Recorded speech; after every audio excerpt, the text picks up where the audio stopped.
நீங்கள் எல்லாருமே ஸ்டூடெண்ட்ஸ் அப்படின்னு அஸ்யூம் பண்ணிக்கோங்க. நீங்கள் எல்லாருமே விளையாட போய்கிட்டு இருக்கீங்க. ஏன்னா உங்களுக்கு அந்த டைம் ஃப்ரீ டைம். விளையாட போகிறதுக்கு ஆல்ரெடி ஒரு டீச்சர்கிட்டருந்து பெர்மிஷன் வாங்கிட்டீங்க.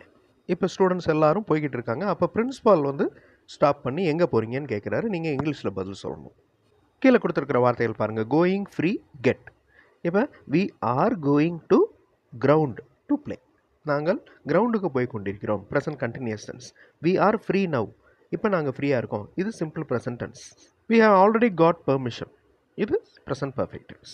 அவர் ஆங்கிலம் கற்றுக்கொண்டிருக்கிறார். அவர் நல்ல நம்பிக்கை கொண்டிருக்கிறார். அவர் நன்றாக கற்றுவிட்டார். இதுவும் அதே மாதிரி தான். Present continuous tense, simple present tense, அப்புறம் present perfect tense. He is learning English. He has a good confidence. He has learnt well. இதே மாதிரி ப்ரெசன்ட் கண்டினியூஸ் டென்ஸில் சொல்லணும். சிம்பிள் ப்ரெசன்ட் டென்ஸ் யூஸ் பண்ணணும். அடுத்து ப்ரெசன்ட் பர்ஃபெக்ட் டென்ஸ். மாணவர்கள் படித்து கொண்டிருக்கின்றனர். அவர்களுக்கு அன்றைய தினம் தேர்வு இருக்கிறது. அவர்கள் ஏற்கனவே நன்றாக தயாராக இருக்கின்றனர். கமெண்ட்டில் இந்த சென்டென்சஸை ஆன்சர் பண்ணுங்கள். ஃபுல் வீடியோ பார்க்குறதுக்கு தமிழ் வழி இங்கிலீஷ் சேனலை பாருங்கள். கண்டிப்பாக உங்களுக்கு யூஸ்ஃபுல்லாக இருக்கும். தேங்க்யூ.